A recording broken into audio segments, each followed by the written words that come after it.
Programa Novo Alvorecer, trazendo boas novas para você. Uma realização Assembleia de Deus de Caratinga. Meus irmãos, que a graça e a paz esteja com você. Programa Novo Alvorecer chegando mais uma vez, hoje com o conteúdo da lição de Escola Bíblica Dominical. E estaremos comentando aqui mais uma parábola contada por Jesus. E eu tenho certeza que será um tempo de aprendizado da Palavra de Deus. Esse programa é uma realização da Igreja Assembleia de Deus, Templo Central, Rua Princesa Isabel, 52, bem no centro da cidade de Caratinga, em Minas Gerais. Você que nos acompanha pela internet, que Deus abençoe você de uma maneira poderosa. Você que nos acompanha aqui também pela TV na região de Caratinga, obrigado pelo seu carinho e pelo seu prestígio. Nós vamos a um intervalo rapidinho no programa e a gente volta em instantes.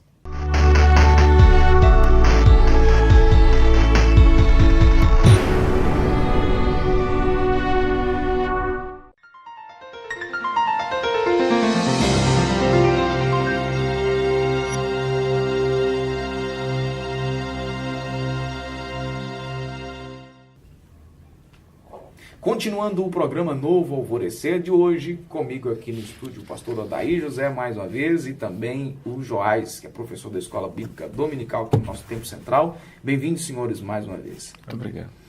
Lição de hoje é a lição de número 6, que estaremos estudando neste próximo domingo, dia 11 de novembro de 2018. O tema é sinceridade e arrependimento diante de Deus.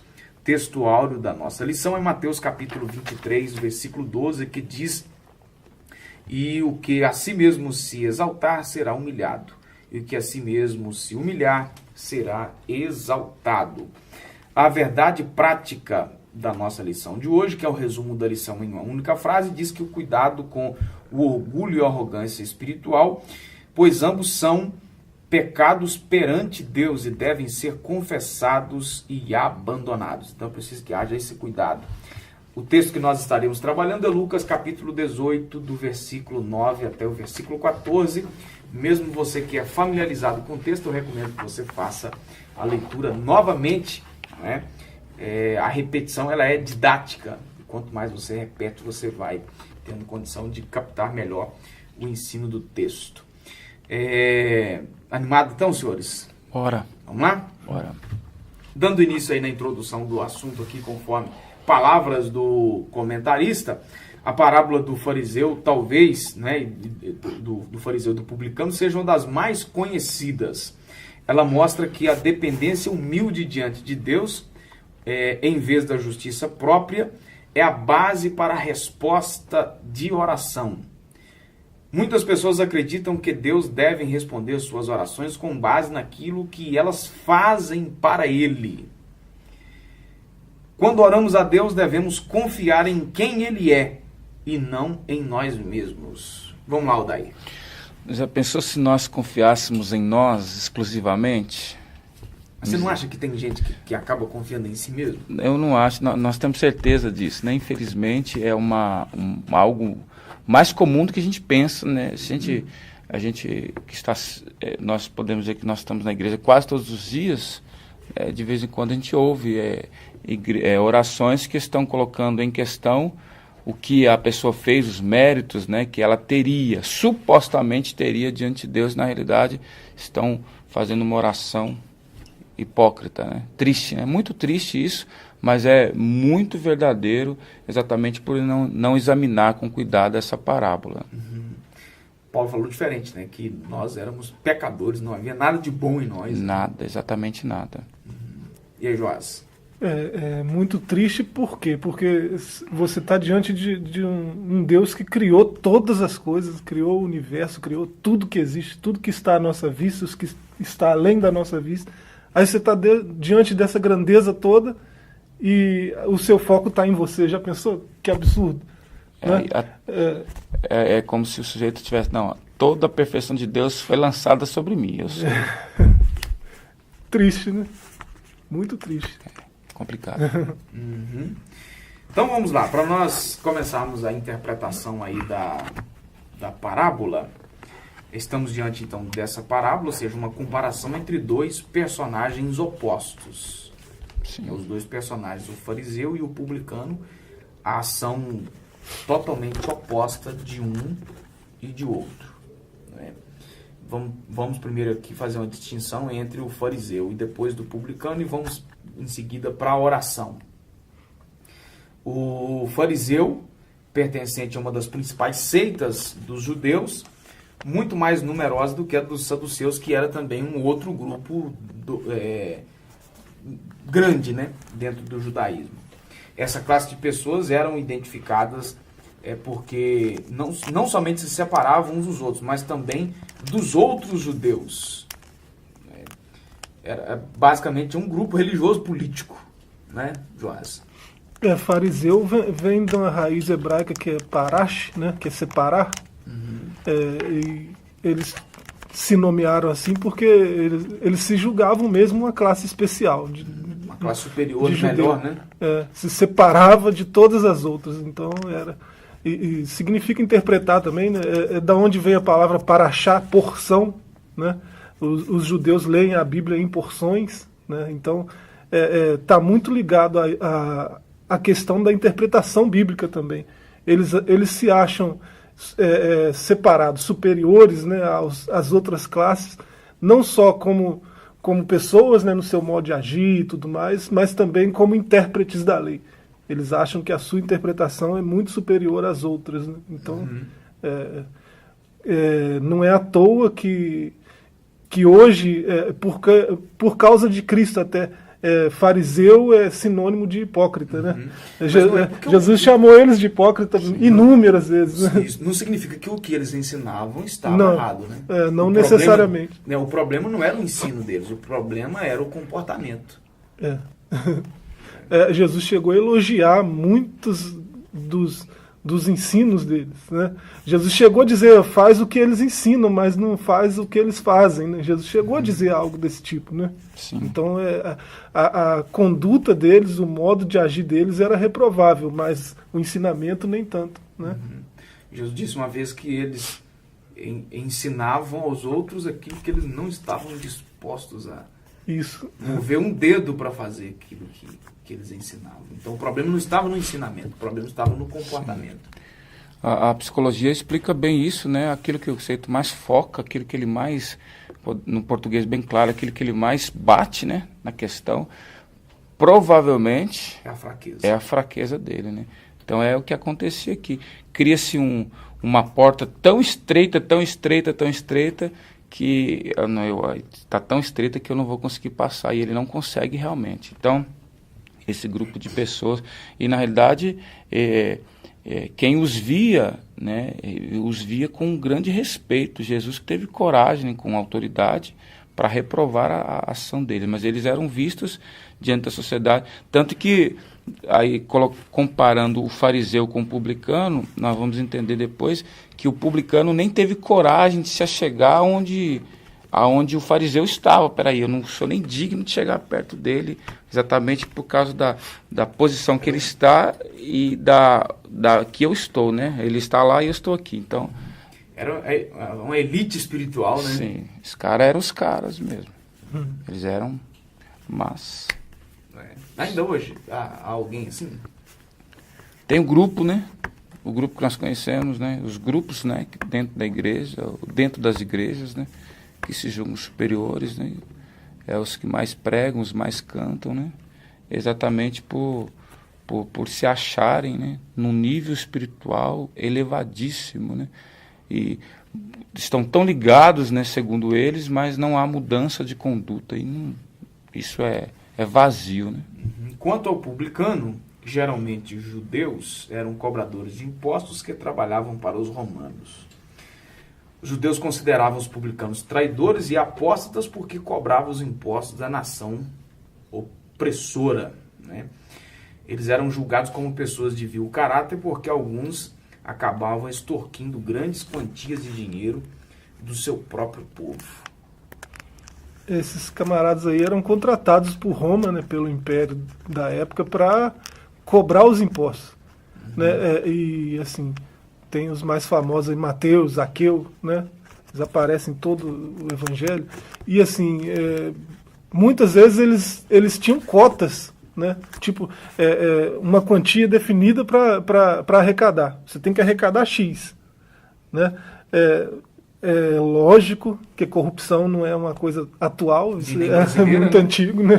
Menos mal, né? Lógico, se eu tenho que arrecadar X, depois que eu arrecadar isso, o resto vai para o meu bolso. Porque aí né? há quem diga também que exatamente era isso. Assim que funcionava. Era desse acesso que eles tiravam o sustento deles. Né? Se tinham que arrecadar 100, por exemplo, o que passasse de 100 era o salário deles. Aí automaticamente alguém acaba, para ganhar mais, extorquindo, né? Apertando um pouco mais a população ainda. Sim. Eles faziam isso, por isso eram odiados. Né? Eles faziam isso, não disfarçava nem, né? Era visível que muitos deles eram corruptos a nível assim, né? Que era perceptível. Então a sociedade não olhava com bons olhos, né, o publicano, né? Era um camarada que era muitas vezes odiado até, considerado traidor, alguém que é irmão meu e está, né, tirando do meu sustento, né, para se beneficiar.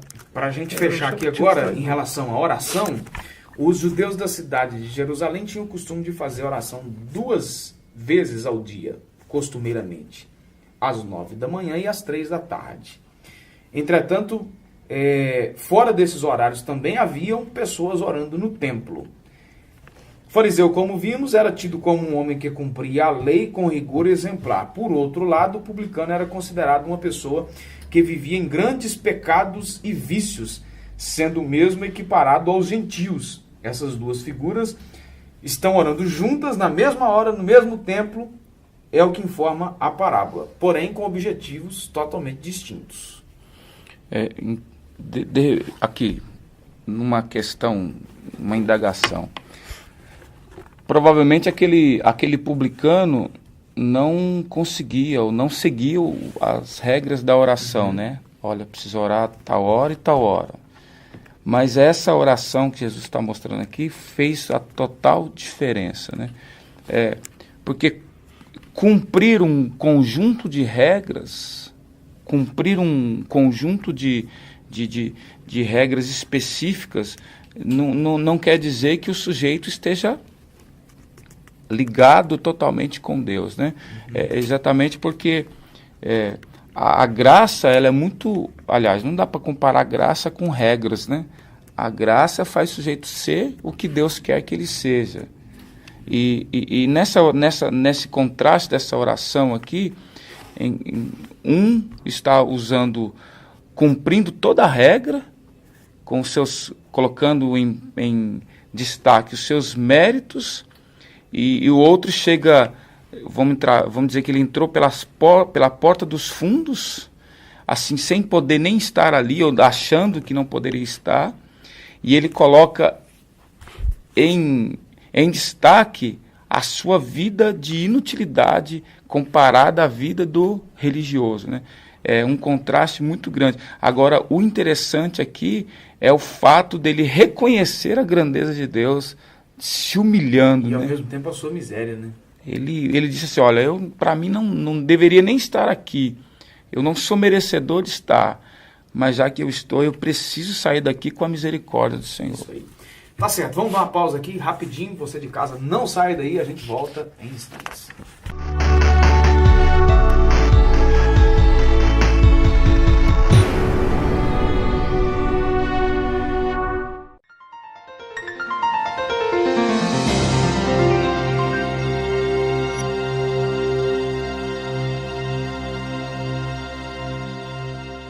Continuando o programa Novo Alvorecer, agora para o segundo tópico da nossa lição, a hipocrisia do fariseu é o tema desse assunto. Nós estaremos fazendo aqui esse tópico falando apenas das atitudes ou da forma como o fariseu se procedeu, e depois nós vamos encerrar aí no último bloco sobre a sinceridade do publicano.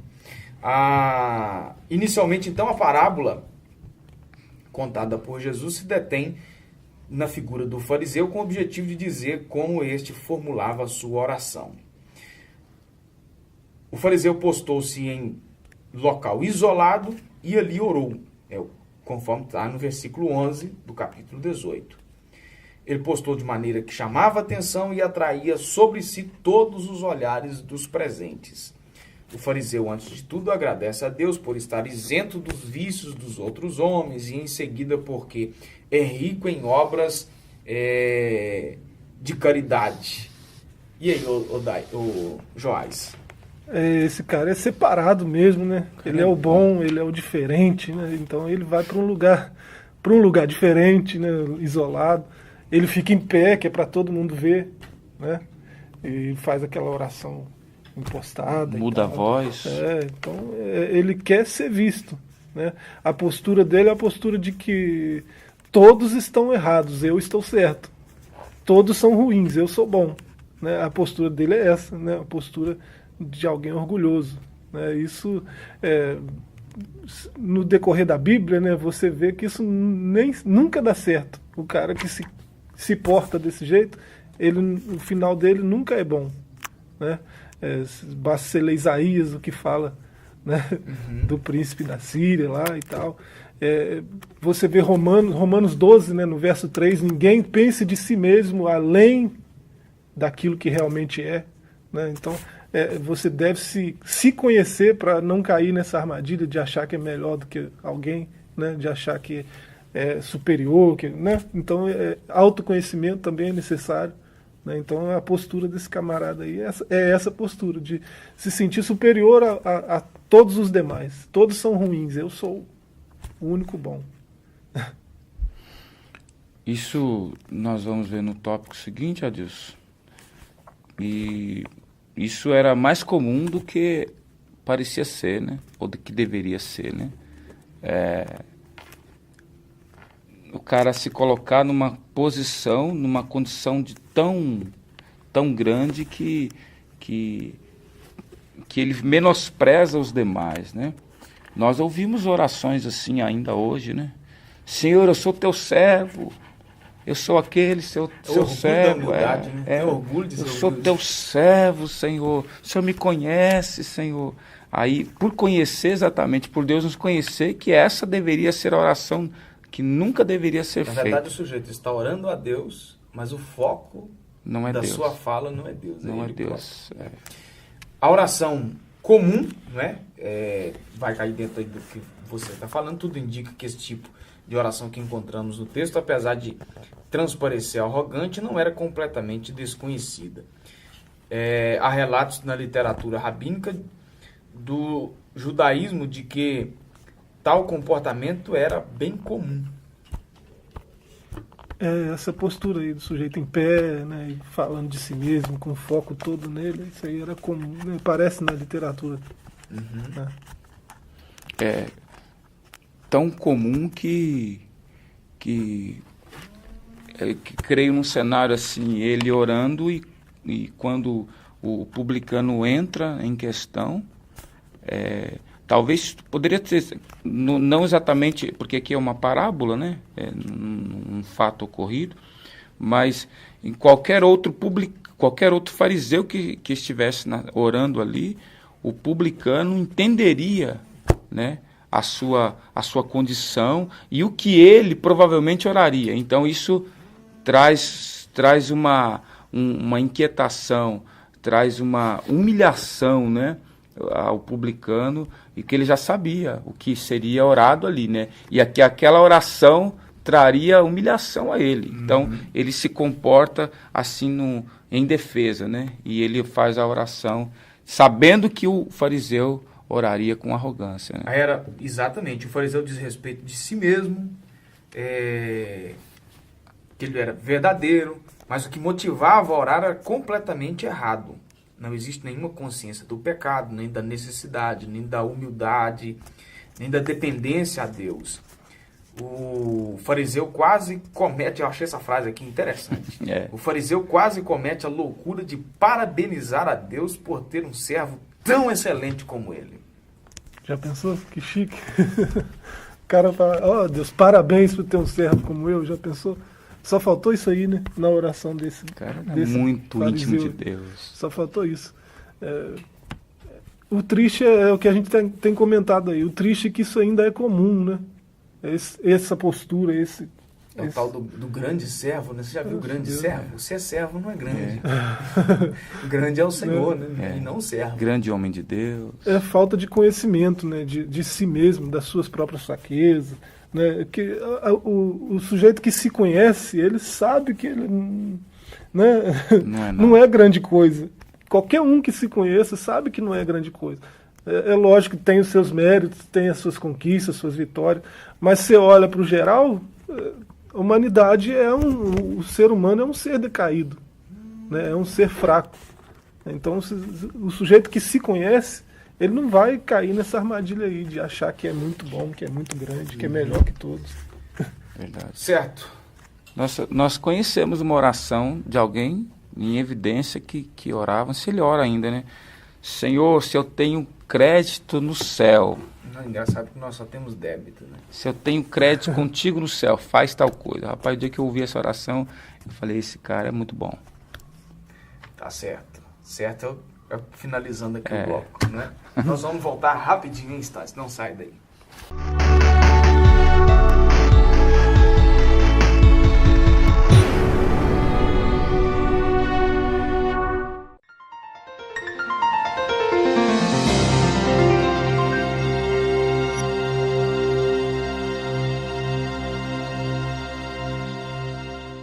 De volta com o programa Novo Alvorecer para o último bloco da nossa lição do nosso programa. Aqui falamos no bloco anterior sobre a oração hipócrita e a atitude também hipócrita do fariseu, e agora nós vamos falar sobre a sinceridade do publicano, tanto na sua postura quanto na sua forma de expressar. Nós já frisamos aqui que era o cobrador de imposto, que parece não estar à vontade no local do culto. Ele não está apto nem mesmo para assumir o comportamento normal de quem ora. Bate no peito como aquele que está numa situação de desespero. E com profunda dor, ele exclama, olha a sua expressão, Deus tenha misericórdia de mim, pecador. Aí nós vemos então que nessa breve, porém sincera e humilde oração, a ênfase recai sobre uma palavra que se coloca, pecador. Essa oração é uma oração tão interessante, mas notem o seguinte, que dependendo da condição de se orar isso em culto ou num templo, na igreja, qualquer que seja, se começasse a orar assim, qualquer pessoa que comece a orar, Senhor, tem misericórdia de mim, tem misericórdia de mim, tem misericórdia de mim, vai haver uma repúdia sobre aquela pessoa. Dois paralelos, né? Extremos, né? Se você começar a orar demais, suplicando misericórdia, alguém vai falar... Vai entender que está com a vida toda lascada. Exatamente porque nós somos afetados pelo farisaísmo. Exatamente porque não se pode confessar, não se pode pedir misericórdia. Mas esse publicano nos dá aqui. Ele não estava... É claro que ele não estava, como disse aqui, ele não estava tranquilo no local, mas ele não estava se importando com as opiniões alheias. Ele sabia que ele não poderia perder a oportunidade. E ele se humilha, independente do que... eu não sou igual a ele não, Senhor. Não é você não. Eu não sou igual a ele não, Senhor, e tal. Né? E o fariseu, humilhando ele, né? Sendo humilhado pelo fariseu, mas ele teve personalidade e, de fato, se humilhou e ele saiu abençoado ali daquela oração. A sua sinceridade, né? Ele tem consciência do lugar também. Ele tá no templo diante do Senhor. Sim. Né? Então, quem está em volta para ele é irrelevante. Sim, né? glória a Deus. E assim, parece que é Tiago 4:8, né? O que está escrito lá? Humilhem-se diante do Senhor e ele vos exaltará. Sim. Parece que ele tinha essa consciência. Né? Eu estou diante do Senhor, então o que está em volta não tem o meu interesse, né? Não me desperta interesse, eu estou interessado em falar com o Senhor. Eu vim aqui falar com ele, vou falar com ele. Glória Né? a Deus. E aí ele se humilha. E ele é exaltado Porque se humilhou. Glória a Deus. A sua oração veio acompanhada de sinceridade e arrependimento. A expressão usada aqui, forte e definida para uma contrição dolorosa e arrependida. O publicano sequer consegue formular muitas palavras. É possível notar pelas palavras do fariseu que todos os seres humanos eram pecadores e apenas ele era justo. Né? Agora, de forma contrária, na confissão do publicano, porém, todos eram justos e somente ele era pecador. Na verdade, estamos diante de uma oração que saía das profundezas de um coração completamente dilacerado pela dor. Interessante isso aí, né? Uma pessoa totalmente entregue, né? Ele tem autoconsciência, autoconhecimento, né? E ele está completamente entregue ao Senhor na sua oração. Né? Isso é muito interessante. É uma oração que Deus responde, né? É uma oração que tem essa atitude de humildade, né? Parece que vale muito mais para Deus o que eu faço do que o que eu falo, né? Não é pelo muito falar, né? Vale muito mais o que eu falo, o que eu faço, né? As minhas atitudes, do que o que eu falo, do que a minha pregação. Sim, e o autor fala aqui sobre ele ter dificuldade de formular palavras. A gente entende que ele mais chora, mais se humilha do que fala, e isso é algo importantíssimo, né? Ele estava tão arrependido e com tanta sinceridade que talvez a maior expressão dele é não ter exatamente palavras para dimensionar o seu arrependimento e a sua sinceridade. Então, ele não foi formulado, né? Ele não arquitetou, foi tão espontâneo que ele demora a encontrar palavras, né? Isso mostra aqui claramente a sinceridade e o arrependimento dele, reconhecendo o seu estado de miséria, né? E glória a Deus, isso aqui é um exemplo para nós, né? Que Deus nos dê graça para nós entendermos isso e praticar, né? Mesmo que não hajam palavras bonitas, né? Mesmo que não haja palavras teológicas, mas que seja recheado de sinceridade e arrependimento. Essa oração, então, foi aceita. O publicano que era odiado por todos, né, o pecador que recebe o dom de Deus, agora a justiça, ou seja, o perdão e a misericórdia divina. Já o fariseu, que ostentava a justiça perante Deus como conquista pessoal, não obteve o mesmo favor. Assim, a oração aceita foi a do publicano, segundo a parábola que Jesus contou. O princípio por trás de toda a parábola está muito claro. Aquele que se exalta será humilhado. O pecador arrependido que humildemente busca a misericórdia de Deus, certamente a encontrará. Então, a oração aceita, a oração que Deus responde é essa oração aí, com sinceridade, né? Arrependimento e humildade, né? Humildade fala da nossa realidade. A realidade é que todos devemos ser humildes, porque todos somos humus, todos somos pó, né? Somos terra. A gente é pó da terra, então Deus sabe que somos pó. Então, diante de Deus não adianta eu querer me exaltar, porque Ele sabe que eu sou pó. Foi Ele que fez, né? Então, humilhar, humildade é essencial para essa oração ser aceita. Sim. Né? No princípio aqui, o comentarista diz o seguinte, que ele conhecia bem a lei, mas não conhecia a essência da lei, né? A base, a essência, o recheio da lei. E o que traz a humildade é exatamente, porque tem gente que lê a Bíblia e até conhece a palavra, mas não conhece o Deus da Bíblia Sagrada. E se não conhecer a Deus, de fato, com relacionamento como condutor a Deus, se relacionando com o Senhor Jesus, ele não consegue reconhecer a grandeza de Deus. E se não reconhecer a grandeza de Deus, não vai ter humildade. Vai se equiparar, né, a Deus, ou vai ter... É aquilo que o comentarista falou. Parabéns, Senhor, o Senhor fez um cara excelente. Parabéns por ter um Não servo precisou nem de grande. revisão, não passou em revisão, eu sou perfeito. Então, se não conhece a Deus, não vai ter humildade, né, para reconhecer e aí fazer uma oração de arrependimento humilde, e aí não vai ser aceita a sua oração. Legal. Obrigado mais uma vez, senhores. Deus abençoe Nós que vocês. A você de agradecemos. casa também, a nossa gratidão por ter nos acompanhado até agora. Deus te abençoe poderosamente. Fique na graça e na paz e até o nosso próximo encontro. Programa Novo Alvorecer, trazendo boas novas para você. Uma realização Assembleia de Deus de Caratinga.